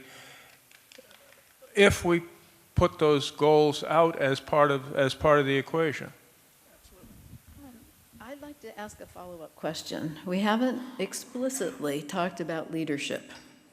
And it sounds to me like when we talk about this epiphany idea, there's an element of leadership in it. So what is the role of leadership, and where are the leaders? Or do we need leaders, or is this all bottoms up? Absolutely, leaders are needed. Leader has to have both vision and staying power. These are not things that happen quickly. They aren't necessarily things that bring instant success for a leader, but if the vision is there and the long-term commitment is there, then you can begin to see results. But there does have to be a leader to make this happen. Another word for leader is champion. And to make a project, turn a project into reality, you need to have champions. Either you select them, or in the best of all worlds, the champions come to you and say, what can I do to help? And we had several good champions in the Alameda Corridor who went forward and promoted that project every chance they could get, because they knew the merits of it were there. And champions and leaders are supported by coalitions. And people want to join a coalition that is a success story in the making. But if you have dysfunction and disagreements and arguments, guess what? The champions hide under the table and go away. They don't want to be associated with controversy. They want to be associated with a vision that will move us all forward. But you can't have a coalition without a consensus, and that goes back to the beginning stages of the project, where you figure out what you really want to do and get agreement about what you want to do. I think Gil is right, that champions are very visionary, and if there's no followers, they'll move on to the next vision. They don't have the patience to stick on one if nobody wants to go with them, because they're so visionary. It's like, okay, you don't want to do this? Well, let's try this. And if you don't want to do that, I got 3 more, 5 more, 6 more things. But those visionaries or champions need to come from every level. We talked about, is it the politicals at the federal level? Yes, but it's also at the state level, it's at the community level, it's the local Joe and Jane. That's where your champions come from. It may not be your elected officials. It may not be your port director. It can be, but it doesn't have to be. It has to be somebody that has passion, that can bring followers with them. And those followers, as part of a coalition, are going to get more of what they want to achieve than by being on the outside. And give the champions material to work with, information, facts, statistics, studies that have credibility, and they can use that in their arguments with their colleagues. Do we have critical stakeholders that have to be part of the solution? I mean, we could name 100 different communities, I think, groups, et cetera. Many that we've talked about tonight, there can't be a champion without the ports agreeing that this is what the port vision is, whether it's the commission, the executive, the staff. They have to be all moving in the same The community has to moving in the same direction. Your state electeds have to be moving the same direction. If you're all going 10 different directions, nobody will get to that one vision. Okay. I hope I'm right, that this is the next person. Good evening. Michael Ponce, Secretary of ILW Local 63. I was also at the Pulse of the Ports this morning, and the question posed to Mr. Curry about the turnaround times, he actually said he was not qualified to answer that. It had nothing to do with rekeying. And actually, if you look around the world with Antwerp, Rotterdam, and Hamburg that has technologies and automation, you see a big decrease in gross moves per hour. How do you see the ports going to keep up with this volume increases to 25 million TEUs by 2025 when you see this automation moves maybe 16, maybe 20 at best, when the longshore ILW moves 30 plus moves per hour? How are we going to keep up with these volume increases with the decrease in port productivity and efficiency? I guess my answer would be, is it truly automation, is it technology, or is it productivity? The end goal is productivity, correct? Yes, and you have a big decrease in productivity with automation. So I would argue if that's not the answer, then how do you, as a community, figure out what those drivers are to increase that productivity? I worked on a study in Tacoma where we found that when there was competition and we double cycled the cranes, we could get 60, 65 moves per hour on the same old equipment we had. We had to figure out the ratio of land equipment to crane equipment, and you had to set up the ship accordingly. It's that whole system that we're not very good at. What I found working at the Port of Tacoma is the ship was stowed based on the convenience of the original port, not on end destination. So when the ship pulled in and we needed to get the auto parts off, they weren't on the top. We had to dig way down. If they were all stowed on the top for that to be the first train out, that productivity would be much higher throughout the supply chain, whether it was longshore, whether it was a trucker, whether it was a port employee. The whole thing starts from whether we call it automation, technology, better use of human resources. You have to look at the different places through the supply chain and figure out where those sweet spots are. You can't just pick out one piece and say, well, automation's bad here, technology should be used there. You have to look at that whole supply chain. And didn't you have another success with the business exchange program? We had a lot of successes where at the Port of Tacoma, we took over managing the inflow and outflow of the rail. Even though we had 2 rail providers, the Port of Tacoma decided that was really their niche. We had 4 intermodal yards, which I know is small compared to you guys, but the whole idea was we needed to make sure that flow stayed consistent. It's kind of like Lucy in the Candy Factory, that if your pipeline is flowing at the same time, your productivity increases, nobody has to stop and wait for the next piece. We had the problem of how the trains come in and out. We had to use every slot to make sure there was a train on that slot to keep our productivity and our capacity flow correct. So we decided that was our niche, was to take over, and we had multiple meetings all day long, as well as we used technology it started with an Excel spreadsheet on when each shipping line was supposed to have their trains ready to release. On those calls, if your ship was late, you needed to report it and say, okay, I'm going to be 6 hours late, and we found who could take that slot. We didn't wait for that slot to be missed because somebody didn't get labor, forgot to order labor, whatever the reasons are that somebody misses their slot, it was the port's responsibility to keep their flow working, that whether they replaced it with an inbound train, with an outbound train, however that worked. We also built a lot more support tracks on dock or near dock, so we had the ability to bring those trains in, and they were ready as soon as the first one was released. The next one was brought in. We unloaded it, reloaded it right away, and it was ready to go out very, very quickly. It's that whole chain. It can't be just it can't just be the cranes going fast or buying faster cranes. It's got to be each piece has to be in perfect balance. And it's, you know, there's a very little tolerance once one piece falls off. On my left. There's a saying that says, where there is no vision, the people will perish. And in my experience, sometimes when you attend meetings, you know, you want to address like the social impacts of job losses. And they say, well, this meeting is here to address goods movement or something like that. So if there was an allegiance to the vision, this epiphany that you speak of, maybe there'd be the kind of collaboration you're talking of. Because I see that we're at a crossroads of change that's unprecedented in history, in that, you know, there's automation and job losses, and where do people turn to for income?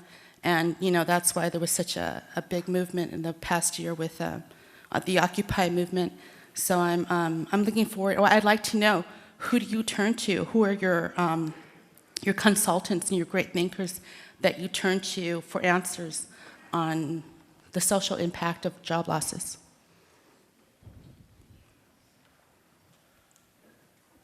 Who do we turn to for understanding the social impact of job losses? Well, I think every family is talking to other families. That's probably their initial consultants, is what's happening to you down the street? Are you losing your home? Are you underwater on your mortgage? What is the impact on your family life? How has it affected your marriage and your children's relationships with yourselves? All of these mental related impacts of job loss and poverty are very critical. And we can't be, again, we can't be complacent about our future and about our competitiveness with other regions.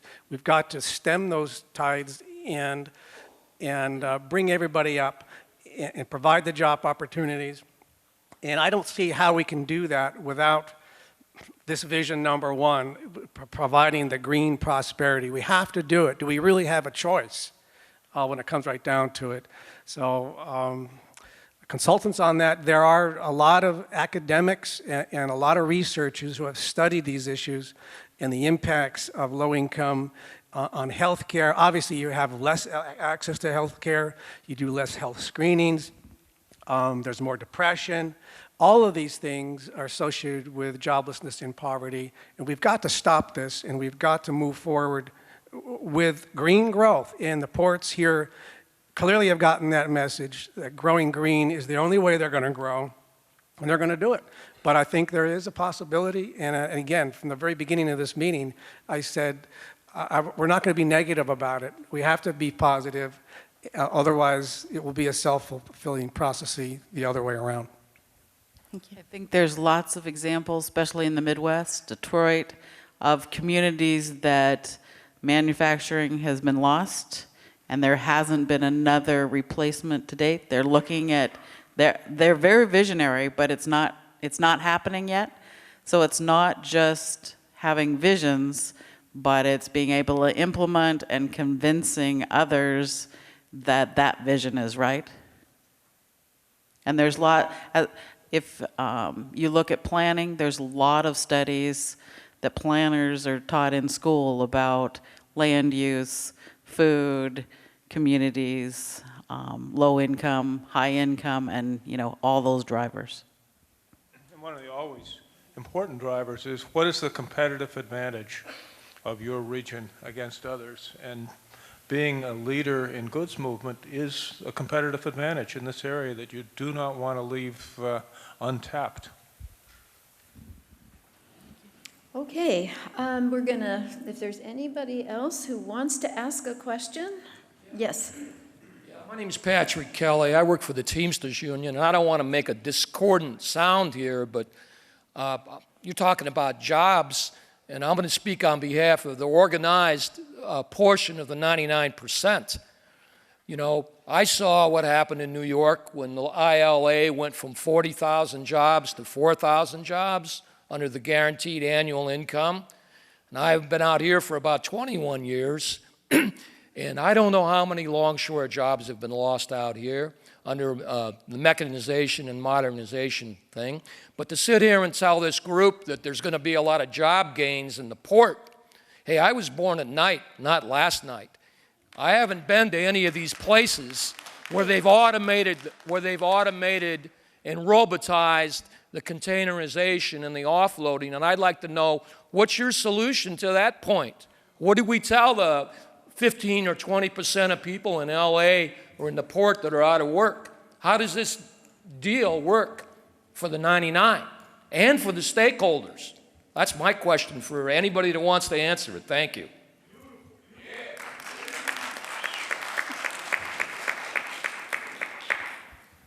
Well, briefly, I don't think stagnation is going to put anybody to work.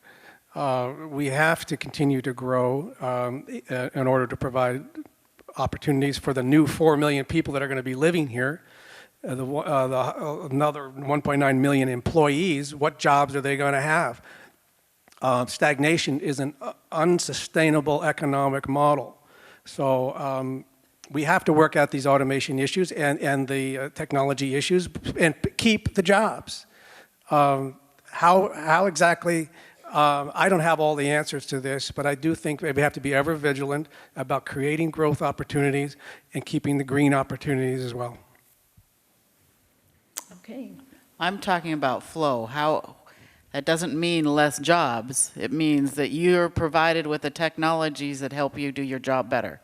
When I talked about fat fingering, it may not be on the dock. It could have been somebody in St. Louis that transposed a number. It's how do you prevent those different errors from occurring so that each one of you can do your job the best you can. And you don't have to be down because somebody else didn't do their job correctly. And I think we have a last question on this side. We have 3 speakers on this side. Oh, well, come on up, who's ever first, and we'll just go ahead. Hello, my name is Erin Wimberly. I also stand in solidarity with the 99%. Most of us have more time than we do have interest in money, and we have a thirst for knowledge and a cleaner earth and community. You spoke of letter writing, and you spoke of community as well. What can we do with our free time to help spread the word about the fact that we need to be paying attention to this issue? What can we do as far as letter writing? What can we do proactively to make sure that we are thriving in 2025? That's my question. I think there's really great opportunities in the political process. Your elected officials have to be responsive. They have to know what you want. They have to have the vision of where the region can go, but they have to hear from you and then be supported. So being in the middle of that process is time well spent. I think you educate yourself on your passion, whatever that, whatever your personal vision is. Use some of the time to educate yourself and then go out and be your own champion on whatever those things are, whether it's talking to your electeds, writing letters, working in your community on that championship that is in your heart. Very nice. I think we have number 2 on our left. Thank you. And my name's Neil Yeshin. I'm an instructor in the GLS program here at Cal State Long Beach, and I've been an international freight forwarder and a licensed custom house broker for 48 years. And like you, I saw the fires at the Brooklyn Navy Yard. Fortunately, they only went to Jersey, so the jobs didn't go too far. But 20 years ago, I saw the difference between what was happening on the East Coast compared to what was going to happen on the West Coast. So I moved to LA. And sure enough, China, Taiwan, Singapore, the entire Far East blew up and made Los Angeles the largest port in the country. They weren't when I first moved here, they are today. And they have done a fabulous job in handling it, as far as I'm concerned, to this point. And I do see the very strong possibility for the first scenario that we saw today, if things are handled right. There's a lot of communication going on between the ports and communities, but there's somebody else I think that we left out. With all the increases in these containers that are going to be coming in on these vessels, God bless them, U.S. Customs and the Department of Homeland Security have a vision of X-raying 100% of these containers. How are we going to flow that volume if they're not involved in this whole process? And I don't hear that they are involved. Definitely, as we heard before, it's an overall chain of things that have to happen, and they have to be part of that. I mean, they've been tasked with that mission not because they thought it was necessarily a good idea. The Congress said, you will do this. They didn't give the resources, but they said, you will do this. It's a technological issue. It's a management issue. It's something we do have to recognize. If it needs to be done, we've got to put the resources towards it, both technological and manpower related, to not have it be the deterrent. There is sometimes the feeling in Homeland Security Department that they're just there solely to make sure nothing bad happens. And we've got to figure out how they see their role as encouraging the good things to happen while they prevent the bad things from happening. That was one of the reasons I was not a happy camper when the TSA was removed from the Department of Transportation. I think a lot of that came from a public outcry of, what do you mean you don't know what's in the container at 100%? So some of it's our own fault, not personally, but as a group, that we let public think sometimes change things that aren't true. That there is a valuation of every container. Not every container has to be opened, looked at, or x-rayed, or vacuumed, or whatever the current technology is. But every container should match the specs. If it says it's oranges, it probably shouldn't be coming from Alaska. It just, you know, there's some profiling on those containers that must happen, but not every container needs to be physically inspected. There's another group of stakeholders that we, of course, absolutely have to listen to. And I'm sorry it doesn't address your question, but of course the shippers. The shippers are the ones that route the cargo. The ocean carriers do not. And so I'm a transportation planner, but I'm learning more and more every day that I need to know more about logistics. And thanks for GLS and the whole program here in Long Beach that is training people in logistics, understanding how cargo flows, how the stakeholders in that industry make decisions, what's important to them, because if we don't listen to them, then we really don't understand goods movement. And so I think it's really important that those stakeholders be part of this collaboration. Groups like the Coalition for Responsible Transportation, which involves truckers and shippers and other parties that in the railroads, of course, as well, third-party logistics operators, transloaders, intermodal marketing companies, all these people in the logistics chain have a very important part to play, and we need to understand how those business models work. Okay, and I believe there's a last question. I'm John Hargrave, casual at the Port of LA Long Beach, and I've been a casual, you know, before they tried to implement these computers in some of the trucks, and it's gotten rid of a lot of the clerk jobs, and I just see if you guys are trying to, and it also slowed down the job like considerably. A lot of the times the computers are malfunctioning, we need to talk to the boss, do this and that. So, and well, that's like one of the things. I think that the mechanization has already like hindered the productivity. Number two is all the outsourcing to like Canada and Mexico, and how's that logistically being smart when that's like almost anti-American. I think this country is tired of having all their jobs outsourced to all these other people, you know. It might save you a couple dollars here and there, but I mean, we're like your people, you know, Americans, and if you're going to give them all the jobs to Canadians and the Hispanics, you know, I mean, what are we going to do with all these mechanized computers and no cargo to move? And, you know, and another thing is, I thought you guys already implemented the green trucks and all that stuff, and that was a big thing. And how are we going to get it any more green, you know, start planting trees in the, you know? Okay, thank you. Any responses? Somebody has to respond. You've left our panel speechless, which is, and if you knew these people, you would know what an amazing thing that is. I want to actually, typically, do we have another question here? Okay, very briefly. Yeah, very briefly. Good evening, my name is Bobby Olvera. I have a question for the panel, anybody can answer.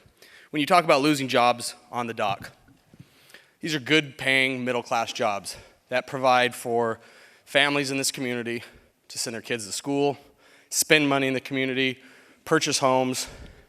And then you talk about the change will be less jobs on dock and more jobs inland. Those jobs are entry-level jobs, low-paying jobs. You can't make a living, you can't support a family, and you most definitely can't afford to get health insurance on those types of jobs. So how is the displacement of good middle-class jobs here being replaced by low-wage jobs inland good for this community? And I'd like any of you guys to answer that. When you say inland, are you referring to where? Inland Empire or where? As we move the cargo, it's going to go into Skig, and you talk about warehouses. You know, we saw it there, warehouses inland. They talk about warehouses probably in Chino, San Bernardino, Lancaster. How are those jobs going to better this community? We're the stakeholders. We're the taxpayers. We're the homeowners. We are the community. We are the Port of Long Beach. We are the Port of Los Angeles. How is taking good jobs from us and giving them to entry-level 19 or 20-year-olds making $10 an hour in Riverside, how's that going to do us well here? It'll do the companies well. It will do mega stores well. But how does it, the basic everyday man and woman, how does it better them? Well, the container still has to come through the port first. And so the longshoremen are handling it initially. So those jobs aren't going away. They still have to handle it, whether it moves out on dock rail or whether it's trucked to a warehouse wherever. So the longshore are still part of that whole process and will be supported by this growth. But it depends on the kind of cargo and what the retailers and the importers are doing with that cargo. Having additional jobs in warehousing and transloading seems to be a plus to me. It's not taking jobs away, as you alluded. It's adding another level of jobs, and I don't see the connection.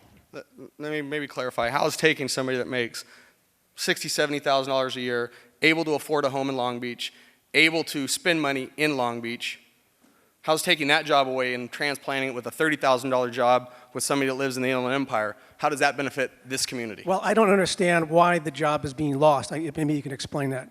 Well, as you said, the jobs will be lost on dock because as automation comes in, this was under the line of questioning for automation. As automation comes in, and I can't remember which panelist it was, made a very clear statement. The jobs that will be lost will be on dock. And that was very clear. That was very clearly made to this group here tonight. I think I referenced that. That was not my intention of what you would hear from my statement. What I was trying to articulate is that we need to increase our productivity, not only at our West Coast ports, but our East Coast ports to compete internationally. To do that, it takes a lot of people to do the best job every day. I am not suggesting that we moved jobs off dock. I'm suggesting that each of us in the supply chain figure out what's causing us to not be as productive as we want to be, and figuring out how to work up and down the supply chain so that everybody has a job, that we all are more productive, that we're all safer, we're all cleaner, so that more jobs can be produced, so that our communities have more revenue to provide those social both services as well as regular services that a community has, whether it's roads, schools, et cetera, you have to have the basic job. If we go to scenario 2, it could be exactly what you're referencing, as well as the speaker to the left is referencing, that if the volume disappears, then all the jobs disappear. And they could be in Canada, they could be in Mexico, they could be in Chicago, they could be someplace in Memphis. If we do our job right, it'll bring the tides up, like all, tides float all boats. Everybody will improve. There'll be more jobs for everybody. There'll be more jobs on dock. There'll be more jobs in Chicago. The whole supply chain improves, and we're more competitive than other ports. Okay, I appreciate your candor and your creativity and truly not answering the question about this community. Thank you. Thank you. Thank you. Typically, first of all, I want to thank our panel for answering lots and lots of questions, and then I'm going to take just 2 minutes to give you the wrap-up of what I think we heard. So the first thing is, let's give a hand to our panel for lots and lots of incredible answers. We have a tradition here to end the evening with a few thoughts in terms of what are the takeaways from all the things that we heard. I think what we heard was, first of all, you have to think positive. I really relate to this as an associate dean. You're always doing things that people really may not want to do at the beginning. And if you weren't thinking positively, they would never get done. Second, and parallel to the think positively, was the point that Vision 2 is the default option. This is what happens if people do not collaborate. The second point that I heard is that we're part of this very complex system. Los Angeles Long Beach is a really important point on a global system, but it's still one point. And so everything has to work in all directions, not just in Southern California, but in all the connections that Southern California has, which means that there are a huge number of stakeholders that are actually involved in this collaboration. The third thing I heard is that productivity is absolutely essential. And some of you who don't get out of Southern California very much, I don't think appreciate how wonderful things are in terms of what this region has actually accomplished. When those of us who study all over the world wander around, we're always asked, how is it that you've been able to do so much in LA Long Beach? How is it that you've been able to make those ports more productive than any other port in the United States? How did that happen? How did you manage to have green points? These things are just incredible to other audiences. So I think one of the takeaways is that many people here have done an incredible job, and the real question is, can we keep doing it? That is to say, can we make the next steps? There was a point about money. Money is key, and as it turns out, the only way you can get money is to be organized and collaborate, right? So we're back to where we started.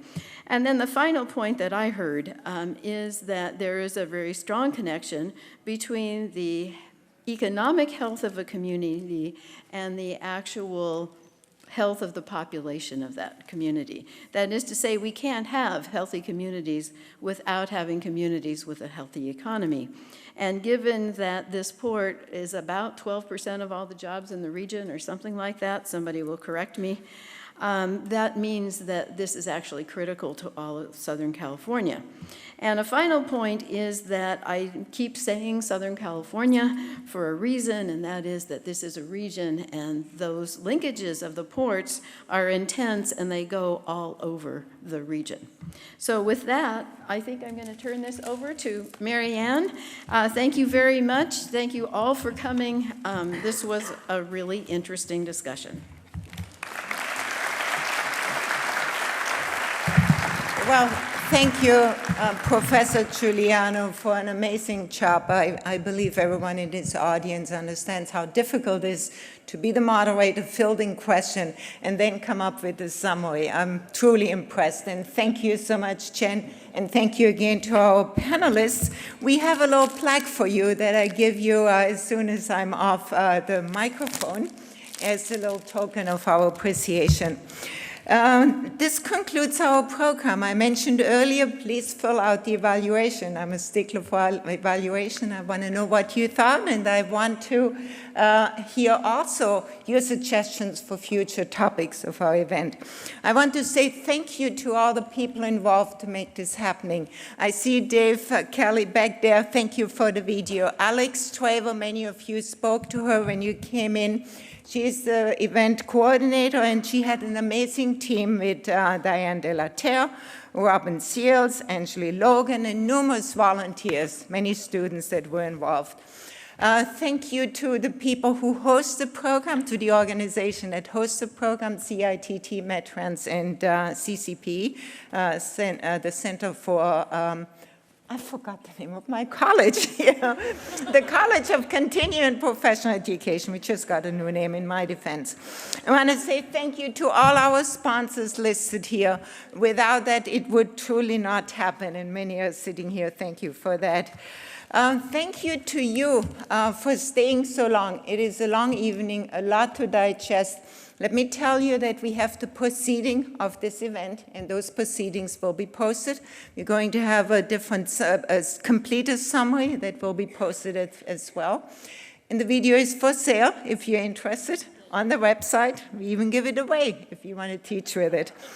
Let me see what else I have. And I would be very much interested in the answer, if you have any answers, whether or not we are ready to accommodate the growth in containerized freight in the near future. So please let me know. And with this, thank you again. This concludes our event, and I see you back next year.